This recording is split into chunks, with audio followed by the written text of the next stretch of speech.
बिस्मिल्लाहिर्रहमानिर्रहीम। नाज़रीन, मैं हूं जावेद बलोच और उम्मीद है आप लोग खैरियत से होंगे।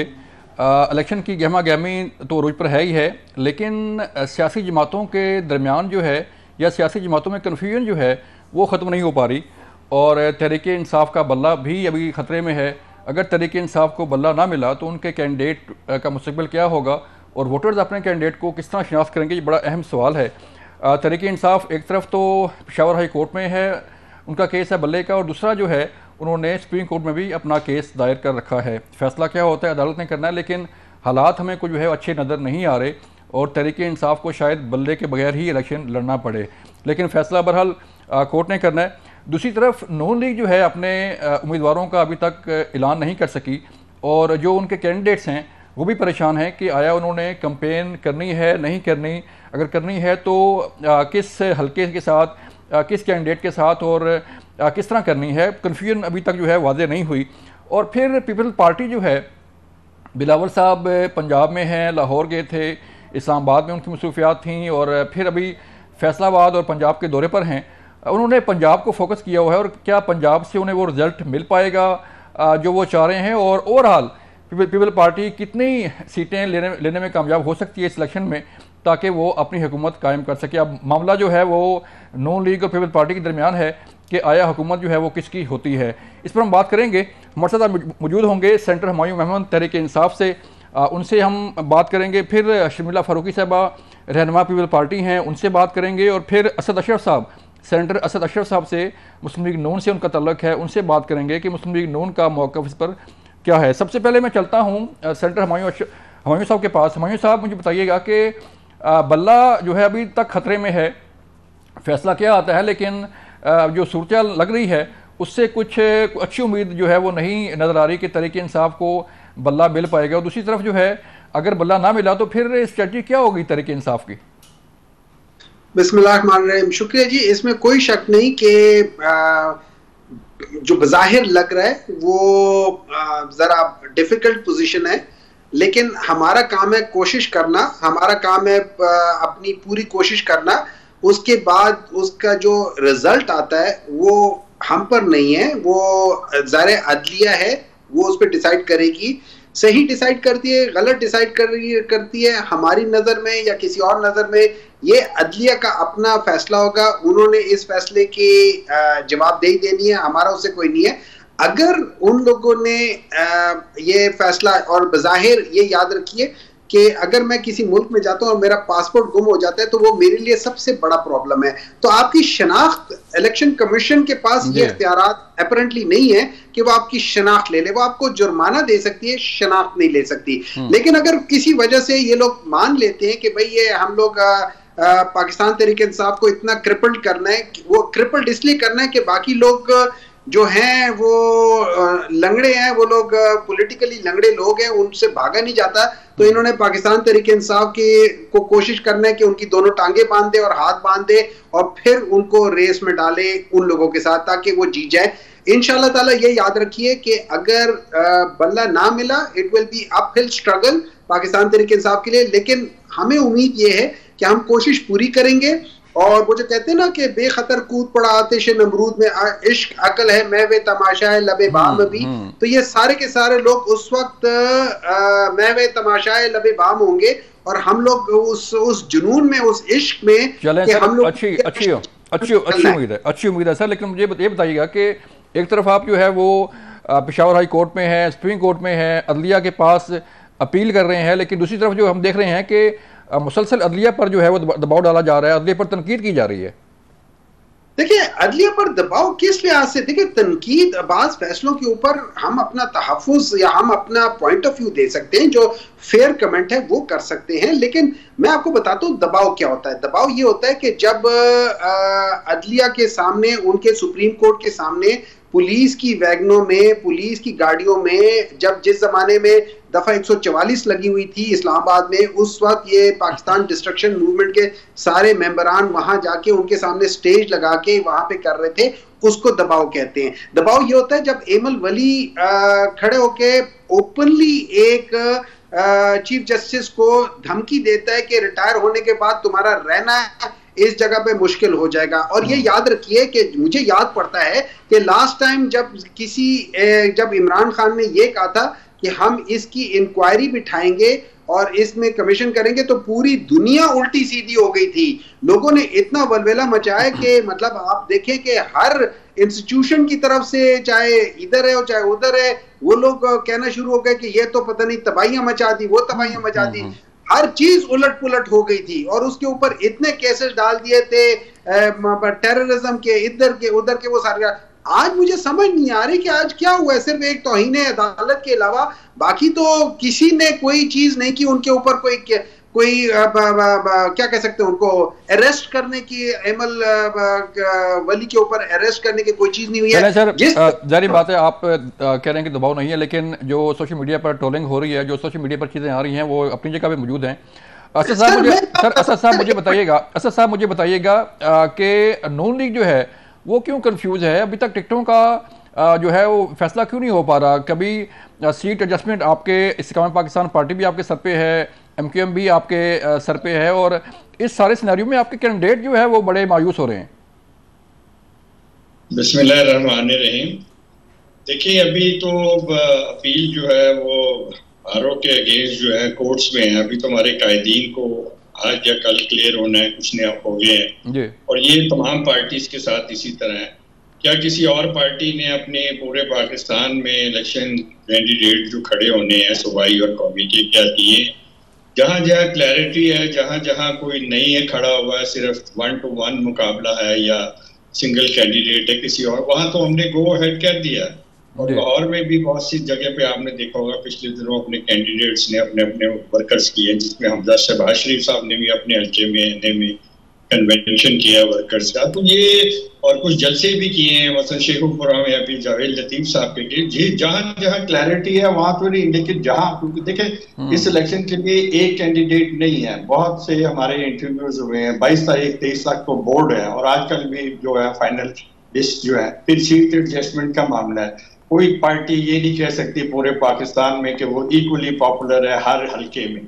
जहाँ वीक है, ये हमेशा से होता है कि सीट एडजस्टमेंट दूसरे लोगों से की जाती है, आजाद लोगों से की जाती है, किसी को बैठाया जाता है, कुछ कह गया, किसी से कुछ लेन देन करते हो। ये हर पार्टी करती है और करना चाहिए भी उन्हें, जहाँ उनकी पोजीशन स्ट्रांग है वहां भी और जहाँ वीक है वहां। तो ये प्रोसेस चल रहे हैं। इंशाल्लाह एक आधे दिन में आप देखेंगे पूरी लिस्ट आ जाएगी, और उसके बाद फिर वही माहौल होगा जो हर शहर में हर दफा इलेक्शंस का। लेकिन सर नो लीग खामोश क्यों है? सर खामोश क्यों है नो लीग? पीपल पार्टी भी आप पर तनकीद भी कर रही है। पीपल पार्टी बिलावल भुट्टो जरदारी साहब के बयान सामने हैं, लेकिन मियाँ साहब की तरफ से या आपके कायदीन की तरफ से कोई जो है वो जवाब नहीं दिया जाता। कोई खास प्लानिंग है कि आप खामोश बैठे हैं और खामोशी के साथ फिर आगे आ जाएंगे?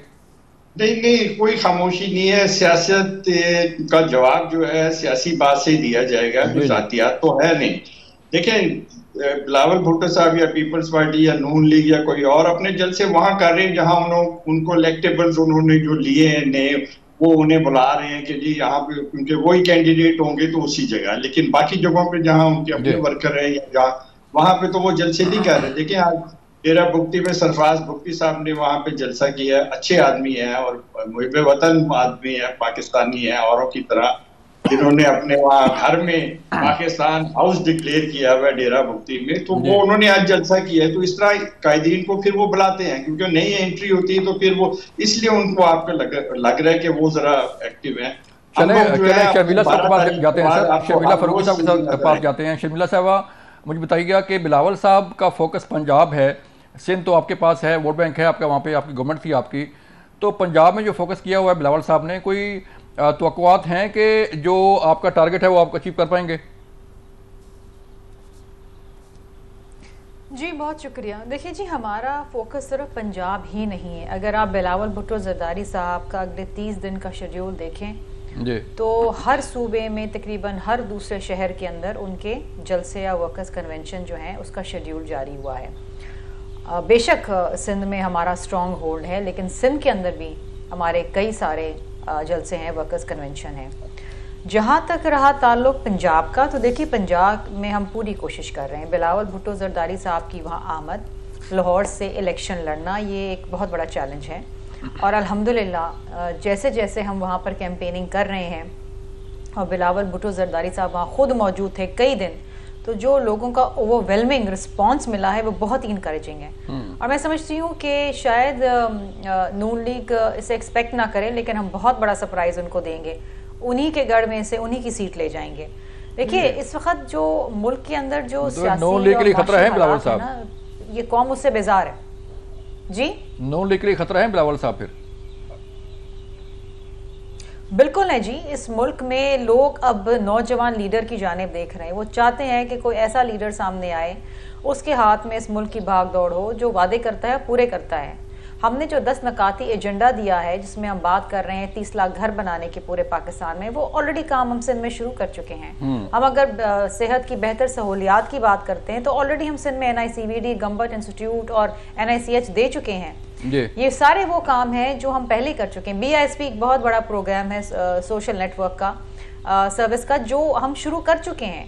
चाहे मुख्तलिफ अदवार में कोई भी आए, नाम बदलने की कोशिश करे, क्रेडिट लेने की कोशिश करे, लेकिन शर्मिला साहब मुझे बताइएगा कि जो पीपल पार्टी ने खोया है गुज़श्ता कई सालों में, यहाँ पे तो फिर कोई अभी जो कैंपेन चल रही है बिलावल साहब की, आपको है कुछ वक़्त कि वो रिवाइव हो जाएगी पार्टी और वही जो है वो वोट बैंक पंजाब से या बाकी शहरों से निकल पाएगा?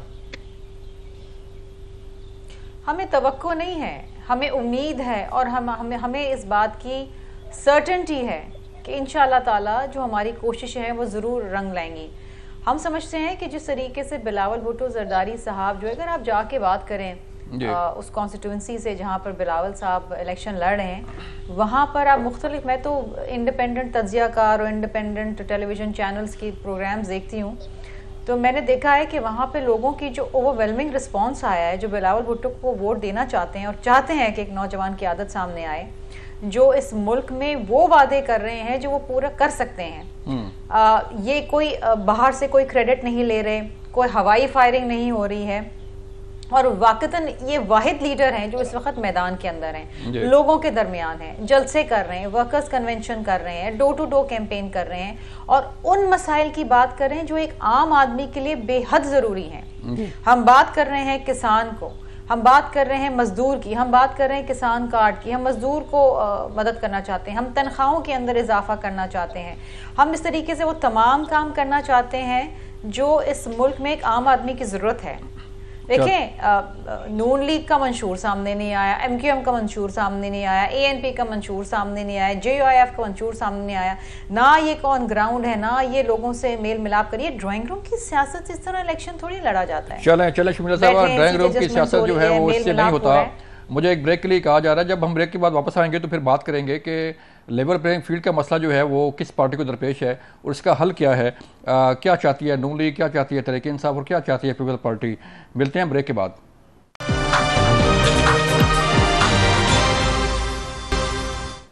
वेलकम बैक नाज़रीन, हम बात कर रहे थे कि लेवल प्लेइंग फील्ड जो है वो किस पार्टी को मुयसर है और किस पार्टी को नहीं है।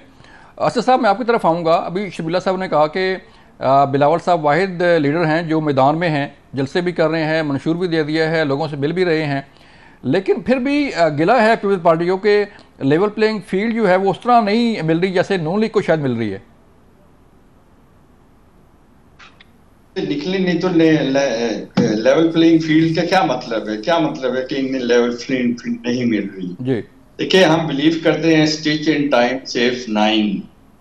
देखिए, आपने भी, हमने सब ने, हमारे सारे बच्चों ने, जो पाकिस्तानी, उन्होंने ये सुना होगा कछुए की और वो खरगोश वाली जो रेस है। जी जी। तो हम जो है जैसे हमारे कैंडिडेट फाइनल होंगे इंशाल्लाह, हमने पहले भी सारे पाकिस्तान के दौरे किए और जलसे किए जब हम अपोजिशन में थे, और जब मियां नवाज शरीफ साहब आ रहे थे उस वक्त भी हमने वर्कर्स कन्वेंशन किए बहुत सारे। ड्राइंग रूम में 15 साल के बाद जो हमारी मुखालिफ पार्टी है जिनसे हमें इलेक्शन लड़ने का वाकई बड़ा मजा आता था, लेकिन जब वो उस वक्त भी 93 का इलेक्शन हुआ तो यहाँ पर एक 18 वाला जो था वो वजीर आला बन गया। फिर इन्हें दोबारा मौका मिला भट्टू के बाद कि आरिफ नकवी साहब वजीर आला बन गए, तो वहां पर स्टेट गेस्ट हाउस में पूरी पीपल पार्टी मातम कर रही थी जरदारी साहब की सरबराही में कि आज फिर पुटो मारा गया। कहने का मकसद ये है कि अपनी अपनी पार्टी कैंपेन सबको पता है कब करनी है, किस वक्त करनी है। मशवरे और इस तरह की बातें कि जी वो ड्राइंग रूम में है या वो बेडरूम में है या वो बाहर है, ये अवाम को पता है और वो जानते हैं। उन्होंने सिर्फ कारकर्दगी पे वोट देना है और उन्होंने इस पे वोट देना है कि किस लीडर का विजन जो है पाकिस्तान को आगे लेके जा सकता है। देखिए बहुत सारी चीजों की बातें की गई हैं यहाँ पर, बेनजीर इनकम सपोर्ट प्रोग्राम की और उसके नाम चेंज करने की। तो आप एक एंकर हैं, जरा रिसर्च करें और देखें कि किस हुकूमत ने और कब ये जो है वेरीफाइड डाटा निकाला था कि जी कौन लोग मुस्तहकीन हैं। पंजाब में 98 में शहबाज शरीफ साहब वजीर आला थे। बैंक ऑफ पंजाब से फूड सपोर्ट पर प्रोग्राम का नाम पे 3,000 रुपया लोगों को, 14 लाख घरानों को, जो डीसी कमिश्नर और इलेक्टेड रिप्रेजेंटेटिव एमपीएस जो थे उनकी वेरिफिकेशन के बाद उनका डाटा इकट्ठा किया गया था। और उसी प्रोग्राम को इसहाक डार साहब ने दोबारा 2008 में नेशनल इनकम सपोर्ट प्रोग्राम के नाम से शुरू किया जब हम इनके साथ कोalition में थे। गिलानी साहब वजीर आजम थे। ये नाम तो बाद में चेंज हुआ है, लेकिन ना BASF का ये बड़ा जिक्र करते हैं तो आज फरजाना राजा जो पहली वजीर वफाकी थी और चेयरपर्सन थी वो कहाँ है, क्यों गायब हुई मंजर से? कोई वजह है तो गायब हुई ना। ऐसे ही है, ठीक है। ये डाटा किसी ने नहीं लिया, ये डाटा हमने दिया। आप रिकॉर्ड देखिए, आप साफी हैं, मेरी आवाज जहां जहां जा रही है वो सारे सुने और इसको वेरीफाई करें कि बैंक ऑफ पंजाब से 12 अक्टूबर तक पंजाब में खास तौर पे मैं ये कहूंगा 14 लाख घराने गरीब जो है वो इनकम, वो क्या कहते हैं, आपका सपोर्ट प्रोग्राम ले रही थी, जिसका हमने नाम रखा हुआ था कि जी BASP, जो भी कहने का जी BSP NASP नहीं था, उसका नाम हमने वो रखा हुआ था, वो दूसरा रखा था प्रोफेसर सज्जाद साहब के फूड स्टैम्प स्कीम के नाम से। कहने का मकसद ये है, जिस चीज को भी आप पीछे प्रोब करेंगे या डॉक्यूमेंट लेंगे, हेल्थ कार्ड ले लें आप, तो इसका मतलब है सर, जिस तरह आपने कहा असद साहब के पीपल्स पार्टी उस वक्त मातम कर रही थी, जरदारी साहब भी उस वक्त उनके साथ मौजूद थे, तो अब जो है अब मेरी बात जो पुराने पीपल्स पार्टी के लोग सुन रहे हैं, सियासतदान सुन रहे हैं, वो इसको वेरीफाई करेंगे, क्योंकि लेकिन अब जो है वो सूरचल जो है मुख्तलिफ है सर। अब बिलावल भुट्टो जरदारी हैं, लीड कर रहे हैं और उनको अच्छा खासी जो है वो लोग, देखिए हर इलेक्शन में ग्राउंड रियलिटीज डिफरेंट होती है और उसके हिसाब से कैंपेन पार्टीज करती हैं और उस हिसाब से मंशूर देती हैं। ये नहीं हो सकता कि 90 का इलेक्शन का मंशूर आज हम 2023 में दें, 24 में दें, 24 में 24 का ही देना पड़ेगा। जो माहौल है, जिस तरह की है, जिस तरह की लोगों की रिक्वायरमेंट है, जिस तरह की पाकिस्तान की इंटरनेशनल रिक्वायरमेंट है या पाकिस्तान को आगे ले जाने की जो आज डायनामिक्स है, वो जो है बिल्कुल चेंज हो गए हैं, पैराडाइम शिफ्ट हुआ है। तो ये नहीं हो सकता कि हम पुरानी सोच के साथ करें। तो इसलिए अगर आज बिलावल भुट्टो है, बहुत अच्छी बात है, इनको पहले भी बाहर आना चाहिए, पूरा पाकिस्तान इनका है, हर जगह जाना चाहिए, हर जगह इनका हक है कि वोट मांगे। ये लोग डिसाइड करेंगे कि जी किसको देना है, किसको नहीं देना। बिल्कुल सर, लोग डिसाइड करेंगे। बात करना चाहूंगा, थोड़ा सा आप मेरी बात सुन लीजिएगा और इसको वेरीफाई भी कर लीजिएगा। ये सिंध में हेल्थ का बड़ा शोर मचाते हैं और वो सिर्फ इस वजह से बनाते हैं कि यहाँ पर NICVD 1968 में अयूब दौर में बना था और उस दौर में एशिया का ये सबसे बड़ा था। श्रीलंका से, ईरान से, अफगानिस्तान से और ये इंडिया से, दिल्ली से लोग आते थे यहाँ पे इस लेवल के प्रोफेसर थे। मैं खुद यहाँ का ग्रेजुएट। चलें सर, मैं वापस आता हूँ आपके पास। असद साहब, मुझे हमीद साहब को जरा शामिल गुफ्तगू करने दें। हमीद साहब बताइएगा कि तहरीक इंसाफ जो है, नहीं बात सुन लेना, मैं वापस इनका जो भी प्रोग्राम NICVD का वो आज नैब के उसमें है। रजा रबानी साहब उनके वकील हैं। नवीद कमर जो है वो उनके भाई वहां पे थे, नदीम कमर, और इन्होंने जो करप्शन वहां पे की है वो नैब में केस चल रहा है। ये किस चीज का डंडोरा? शर्मिला, आप रिस्पॉन्ड करेंगी? देखिए, नदीम रिजवी जिसने ये प्रोग्राम किया था, बिलावल भुट्टो साहब उनको हर के साथ रखते थे। आज वो शर्मिला से रिस्पॉन्ड है सर, क्योंकि उन्होंने सारा करप्शन की वजह एक्सपोज किया है इनको। पहले निकाल लें तो मैं जवाब दूं। जी आप जवाब दें, आप प्लीज। शुक्रिया। देखिए जी, इसमें कोई शक नहीं है कि NICVD की बुनियाद 1978 में रखी गई, लेकिन चलाया पीपल्स पार्टी ने मुख्तलिफ सिंध के इजला में। अगर मैं बात कर लूं, या तो आप पहले बात कर लें, आप मेरे से बड़े हैं, काबिल एहतराम है, आप पूरी बात कर लें, फिर मैं जवाब दे देती हूँ। मैं उन्होंने कहा लिया, आप करें, आप बात करें शर्मिला, फिर बीच में इंटरप्ट ना करें। जी। देखें NICVD बेशक 1978 के अंदर उसका इनकाद हुआ, लेकिन उसके बाद मुख्तलिफ अदवार ने, पीपल्स पार्टी ने ही उसको चलाया।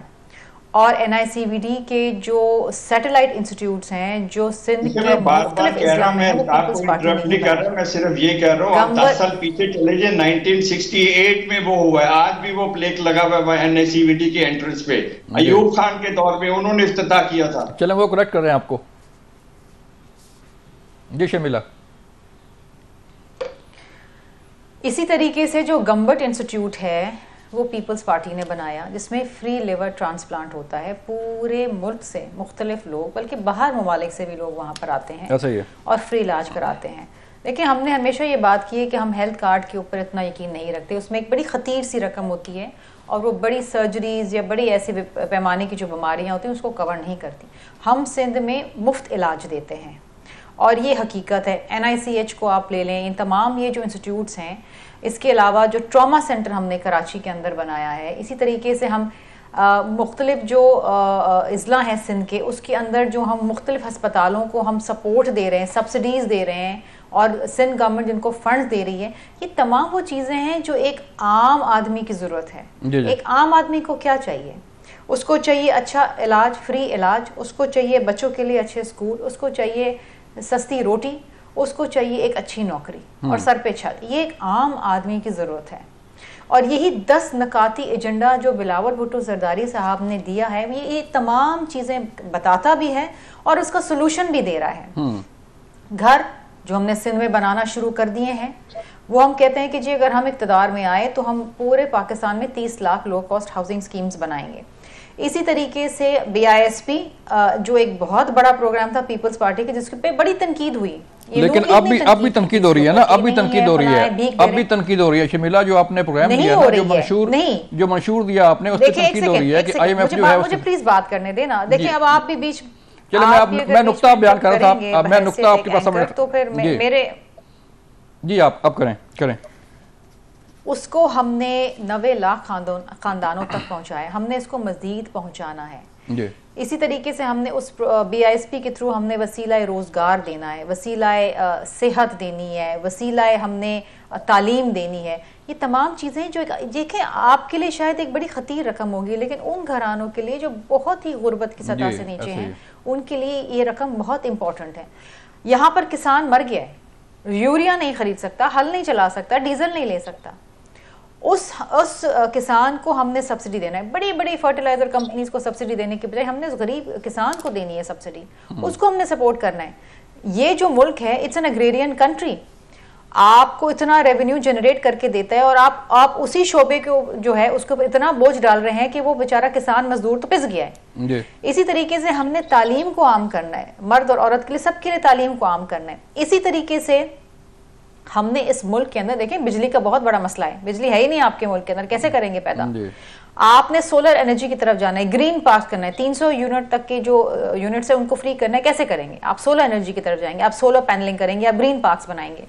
ये वो तमाम चीज़ें हैं जो आउट ऑफ बॉक्स सोल्यूशंस भी हैं, जिसके ऊपर हम ऑलरेडी काम कर चुके हैं। ये ऐसी कोई चीज़ नहीं है जो हमने कहा कि हम शुरू करेंगे, ये हम कर चुके हैं। हमने इसका स्कोप मजीद बढ़ाना है, इसके ज़मरे में उन तमाम लोगों को लेना है, पूरे पाकिस्तान को लेना है जो उसके मुंतज़र हैं। चलें आपका मौक़िफ़ आ गया, कहीं भी किसी जमात का कोई मंशूर नजर ही नहीं आ रहा है। ऐसे ही है, हमारे पे तनकीद करने के बजाय आपके पास कोई बेहतर सोल्यूशन है तो सामने लेकर आए। ऐसे ही आपका मंशूर आ गया, लेकिन तहरीक इंसाफ का मंशूर जो है पूछेंगे। मुझे ब्रेक के लिए कहा जा रहा है, जब ब्रेक से वापस आएंगे तो फिर हमारे साथ पूछेंगे कि तहरीक इंसाफ का मंशूर जो है वो कहाँ पे है और उसका ऐलान किसने करना है। मिलते हैं ब्रेक के बाद।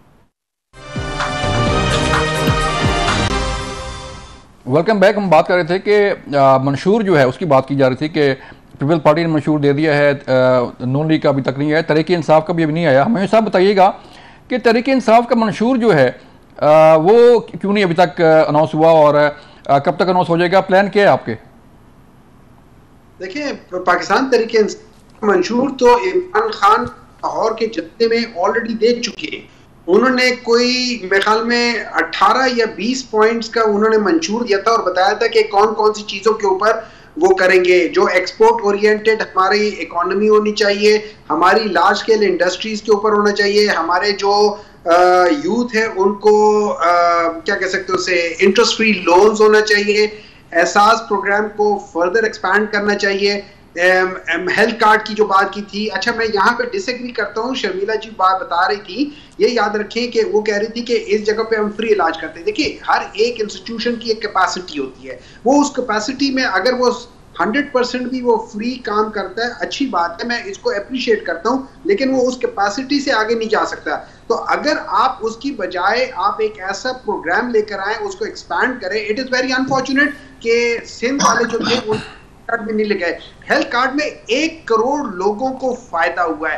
हेल्थ कार्ड 3.2 मिलियन फैमिलीज ने फायदा उठाया है। अच्छा हेल्थ कार्ड में तकरीबन 7 अरब रुपए जो है ना वो कैशलेस तकसीम हुए हैं हर जगह पे, और थर्ड पार्टी ने इसका 98% इसका सक्सेस रेट बताया हुआ है।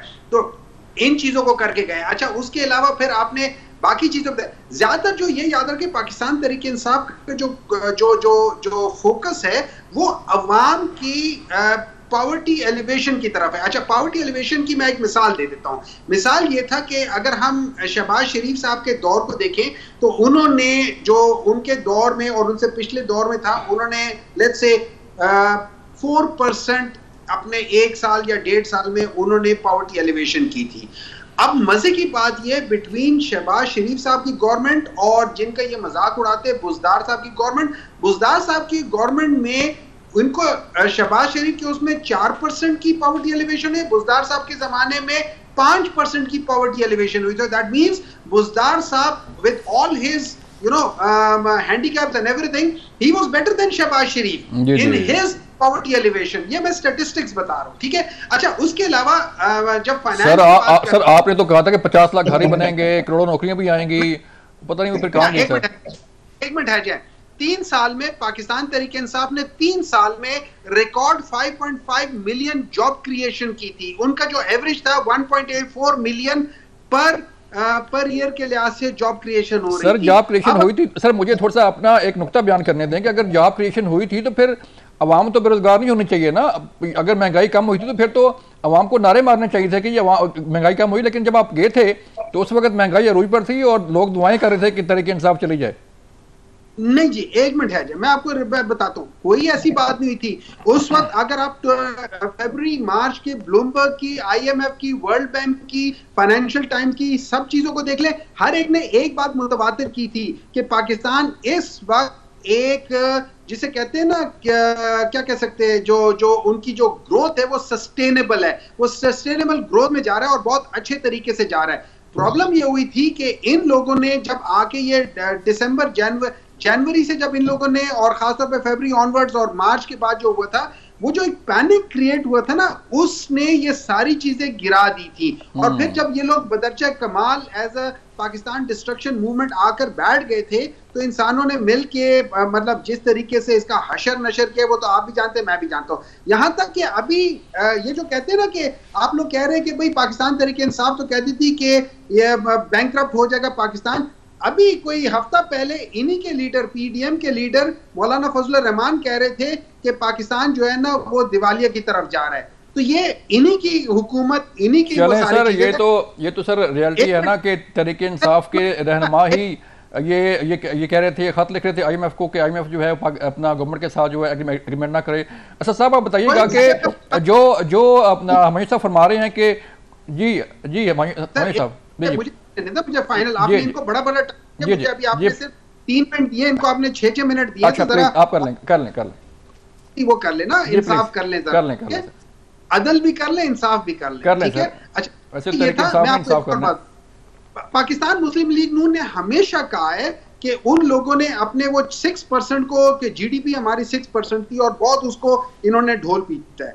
पाकिस्तान तहरीक इंसाफ वाहिद पॉलिटिकल पार्टी की गवर्नमेंट है कि जिसने 2 मुतवातिर साल यके बाद दीगरे 6 GDP को और दूसरे साल 6 से भी ऊपर GDP को टच किया है। तो उस लिहाज से देखा जाए तो सारे indicators, highest remittances in 17 years, highest large scale industries growth in 25 years, उनकी ग्रोथ रेट 11.6% थी as opposed to Pakistan Muslim League Noon जो कि मेरे ख्याल में 5% से ऊपर कभी नहीं गई। तो अगर आप उस लिहाज से देखा जाए तो पाकिस्तान तहरीक इंसाफ, चले मुझे सर शामिल गुफ्तगू करने दें असद साहब को भी।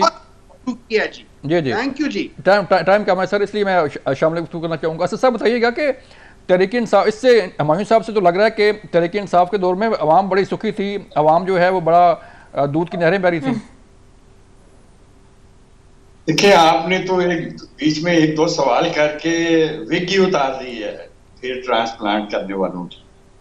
मैं सिर्फ इतना कहूंगा, ये शेख चिल्ली की रिपोर्ट है और इसको ये खुद ही घर में लेते हैं और उसी को प्रोपेगेट करते हैं। हम बड़े समझदार हैं, आपको भी पता है, आपने खुद कहा ये बात कि अगर ऐसा ना होता तो फिर वोट ऑफ नो कॉन्फिडेंस ना होता पाकिस्तान की तारीख में पहली दफा। क्या ये हकीकत नहीं है? उस वक्त आप भी जानते हैं, दुनिया जानती है, तमाम लोग उस वक्त पाकिस्तान मुस्लिम लीग नून का टिकट लेने के लिए हॉट फेवरेट पार्टी थी, हॉट केक्स की तरह बेच रही थी। याद है आपको? ऐसे याद है ना? तो ये किस फिगर्स की बात कर रहे हैं? ये शेख चिल्ली रिपोर्ट नहीं चलेगी। ये हर प्रोग्राम में ये बात करते हैं अवाम को वो करने के लिए, लेकिन अवाम बड़ी समझदार है। अगर इन्होंने कुछ किया होता, आप देखें ना, ये तो चोरी करते हैं लोगों के प्रोग्राम। हेल्थ कार्ड मियां नवाज शरीफ साहब 17 डिस्ट्रिक्ट में इससे पहले कर चुके हुए थे। 25 जुलाई के 2018 के इलेक्शन से पहले, जब उन्हें उस किया गया उससे पहले। और यही वजह है कि साकिब निसार साहब ने सो मोटो लेके मरियम नवाज शरीफ साहब को कुछ वो करना चाहा था, तो उन्होंने कहा मेरे पास तो कोई ऑफिशियल पब्लिक ऑफिस नहीं है, तो मैं तो ये अनऑफिशियली खिदमत कर रही हूँ अवाम की इस कार्ड के थ्रू या जो भी है उसकी। कहने का मकसद ये है कि इन्होंने एहसास प्रोग्राम, जब इनके 4 साल 3.5 साल 4 साल का दौर था, तो हमारी कमेटीज में एहसास प्रोग्राम की लिख के आता था, लेकिन जब ऑफिशियल डॉक्यूमेंट्स आते थे तो उसमें बेनजीर इनकम सपोर्ट प्रोग्राम लिखा होता। ये प्रोपोगेशन मीडिया पे यही करते थे कि एहसास प्रोग्राम है। ये एहसास प्रोग्राम इन्होंने कब शुरू किया? अब बताएं ना, कब इन्होंने सर्वे किया कि जी ये इन लोगों को देना चाहिए, फला हेल्थ कार्ड फला को देना चाहिए? ये आप रिकॉर्ड निकालेंगे तो ये सारी चीजों के पीछे पीएमएल नजर आएगा। जारी बात है, रिकॉर्ड जो है बोलता है सर। शबीला साहब जी रिकॉर्ड, मैं खुद इस चीज कमेटी का मेंबर था, और मैं आपको बता देता हूं कि 98 में ये ऑस्ट्रेलिया से एक साहब आए थे, डॉक्टर साहब, और सरदार याद सादिक, मैं और अल्लाह बख्शे अब्दुल्ला सुंबल साहब स्पेशल सेक्रेटरी हेल्थ पंजाब होते थे। हमने ये सारा प्रोग्राम जो है 1.5 लाख 2 लाख और 2.5 लाख तक का गरीबों के लिए रखा था कि वो किसी भी प्राइवेट हॉस्पिटल से जाके अपना सिर्फ शनाख्ती कार्ड दिखा के वो कर सकते हैं। चलें सर, मुझे सर शिमला से बात करनी है। ये रिकॉर्ड है, मैं रिकॉर्ड की बात कर रहा हूं, कोई भी वेरीफाई कर सकता है जो मेरी आवाज सुन रहे हैं। ऐसे ही है।